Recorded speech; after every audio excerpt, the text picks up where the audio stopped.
आगे कह रहे हैं अंदाजा लगाओ, बनाओ और मापो। तो क्या कह रहा है, इन चीजों के चित्र बनाने के लिए इनकी लंबाई का अंदाजा लगाओ और बनाओ। 1 सेंटीमीटर से कम लंबाई की एक चींटी बनानी है। यहाँ तो तुम्हें बनानी है और यहाँ तुमने चींटी अलग से अपनी नोटबुक में बनानी है और फिर उसकी लंबाई यहाँ पे लिखनी है कि कितनी लंबी तुमने बनाई है। 1 सेंटीमीटर से कम ही बनानी है तो भाई 0.8 है या 0.3 है, 0.5 है, जो जितनी भी तुम्हारी लंबाई है चींटी की वो यहाँ लिखोगे। तुम्हारे दोस्त ने बनाई है उसको यहाँ लिख दोगे लंबाई को। ठीक है बेटा। इसी तरह से यहाँ पे 7 सेंटीमीटर लंबी पेंसिल, एक पेंसिल बनानी है जो लगभग 7 सेंटीमीटर लंबी हो। तो इसमें लगभग है, जरूरी नहीं है एग्जैक्ट 7 ही हो। 6.9 भी हो सकती है, 6.3 भी हो सकती है, 7.1 भी हो सकती, कुछ भी जो तुम्हारी की लंबाई है उतनी तुम्हें लिख देनी, मतलब उसके आसपास ही रखना है 7 सेंटीमीटर के। यहाँ पे 11 सेंटीमीटर लंबा गिलास जिसमें 5 सेंटीमीटर तक पानी भरा है। तो यहाँ पे वो गिलास बनाना कहीं और है और उसकी यहाँ पे तुम्हें लंबाई यहाँ पे लिखनी है। ठीक है, यहाँ तुम्हारे दोस्त की। तो इसी तरह से ये करना है। यहाँ 20 सेंटीमीटर परिमाप की चूड़ी। परिमाप क्या होता है, ये जो गोलाई होती है ना, इसको हम परिमाप कहते हैं। ये 20 होना चाहिए, ऐसी तुमने चूड़ी बनानी है। ठीक है। एक 16 सेंटीमीटर लंबा घुंघराला बाल। घुंघराला बाल कैसे होता है, यूं यूं यूं यूं होते हैं ना, तो यहाँ पे ऐसा बनाना है कि उसको सीधा करें तो वो 16 सेंटीमीटर आए। तो घुंघराला करेंगे जब थोड़ा कम आ जाएगा दूरी पे, है ना। ये तुम्हारे दोस्त का बनाया हुआ, उसकी लंबाई लिखनी। यहाँ तुमने जो बाल बनाया है उसकी लंबाई यहाँ पे लिखोगे। ठीक है, ये तुम्हें खुद करना पड़ेगा बेटा। अब आगे क्या कह रहा है, कौन सी रेखा ज्यादा लंबी, इन दोनों रेखाओं में से कौन सी लंबी है। ये ए है, ये बी है। हर रेखा को नापो और सेंटीमीटर में उनकी लंबाई लिखो।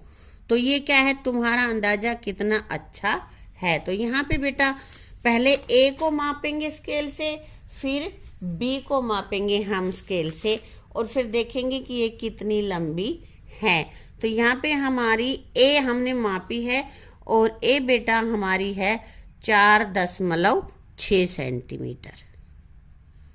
ये हमारी रेखा यहाँ से लेकर यहाँ तक स्केल से मापने के बाद ये आई है 4.6। और ये देखो इससे थोड़ी सी बड़ी है बेटा, ये थोड़ी सी इधर बड़ी है, थोड़ी सी इधर बड़ी है।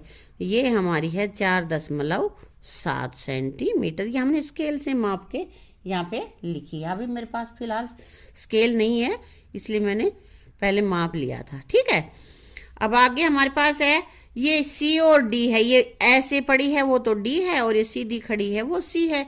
तो कौन सी रेखा ज्यादा लंबी है, सी या डी। ये तो हमें दिख ही रही है बेटा, है ना, सी लंबी है। और हर रेखा को मापो। पहले तो अंदाजा लगाया था, फिर अब माप के और तब तुम्हें लिखना है यहाँ पे सी कितनी लंबी है और डी कितनी लंबी है। सी हमारी है 3.5 सेंटीमीटर। ये भी स्केल से माप के लिखनी है, स्केल से। और ये है हमारी 3.2 सेंटीमीटर। ठीक है बेटा, ऐसे कर लोगे ना। अब यहाँ पे है किसकी पूंछ सबसे लंबी है। देखो अलग अलग जानवर यहाँ पे हमारे पास हैं, है ना। तो कह रहे हैं इन सब में से किसकी सबसे लंबी है। तो यहाँ देखो ये माउस है, चूहा है ना, और ये बिल्ली है, ये बिल्ली की पूंछ होती है। ये डॉगी, डॉगी की पूंछ छोटी सी है ना। और यहाँ पे ये क्या है बताओ, सुअर है ना, और इसकी कितनी है, ये देखो छोटी सी है ये तो। और भाई ये कौन है जो सबसे ऊपर बैठा है, मंकी, बंदर।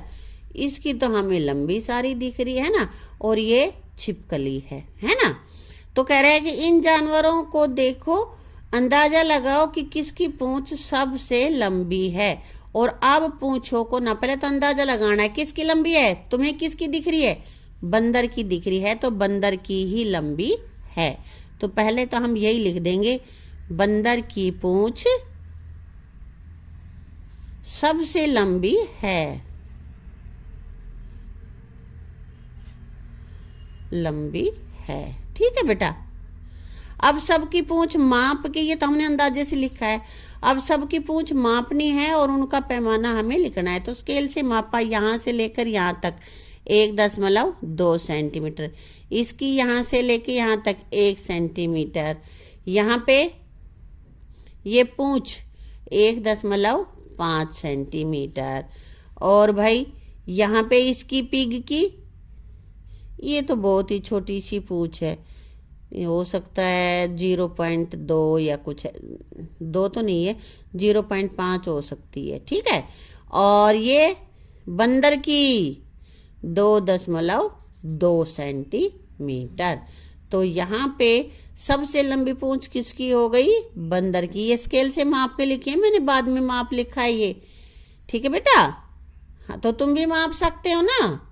हाँ, तुम्हारे घरों में तुमने कोई ना कोई पालतू पशु पाल ही रखा होगा, जानवर, तो उस जानवर की पूंछ को मापना और अपनी नोटबुक में लिखना कि किसकी कितनी है, और मुझे कमेंट बॉक्स में भी लिख के बताना कि तुमने कौन सा जानवर पाल रखा है और उसकी पूंछ कितनी लंबी है। ठीक है बेटा। सबसे लंबा नोट, आगे ये नोट दे रखे हैं, नोटों में कौन सा सबसे लंबा है ये बताना है। 100 रुपए के नोट की लंबाई कितनी होगी? 100 का नोट सबने देखा है? देखा है कि नहीं? देखा है।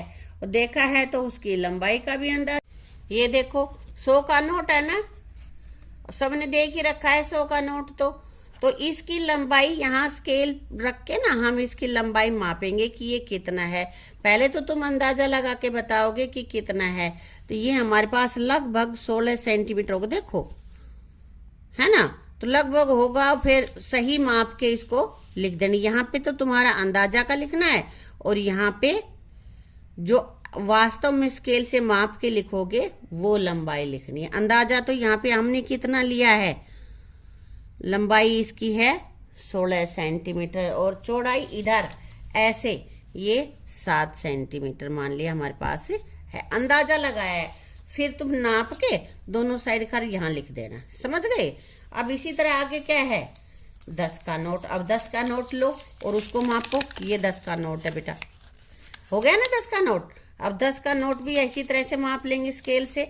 इसको सीधा करेंगे, यहाँ स्केल रखेंगे, इसको मापेंगे कितना है ये, और फिर इधर से भी माप लेंगे और यहाँ पे लिख देंगे। यहाँ अंदाजा से लिखो और इधर तुम माप के लिखो। अंदाजे से मैं लिख देती हूँ 10 का नोट वही लगभग 13 सेंटीमीटर मान लेती हूँ मैं। ये छोटा है ना, देखो इस 100 वाले नोट से छोटा होता है ना। हाँ, तो ये इससे छोटा है बेटा, तो इससे कम ही हमने यहाँ पे लिखा है। इसकी चौड़ाई कितनी होगी बताओ, थोड़े अंदाजे से 7 लगा लेते हैं चलो हम। अब यहाँ एक्चुअल में इसकी चौड़ाई को माप कर फिर लिखेंगे हम, ऐसे स्केल से मापेंगे और फिर लिख देंगे। ये देखो ऐसे माप लेंगे हम और फिर इसको ऐसे माप के और लिख देंगे यहाँ पे। फिर 20 का नोट, फिर 5 का, फिर पोस्ट कार्ड, फिर गणित का जादू किताब, जो तुम किताब पढ़ रहे हो वो वाली। ठीक है, इनको लिख लोगे ना सभी। हाँ, ये कर लेना बेटा पूरा चार्ट। और इसी तरह से ये मापना तुमने सीख लिया और लंबा छोटा निकालना सीखा इसमें, है ना। दशमलव सीखा, हमने सीखा कि 1 मीटर में कितने सेंटीमीटर होते हैं, 100 सेंटीमीटर, और 1 सेंटीमीटर में कितने मिलीमीटर होते हैं, 10 मिलीमीटर।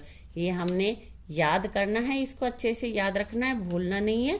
और आगे का पोर्शन हम बेटा करेंगे अपनी अगली वीडियो में। ठीक है, थैंक यू।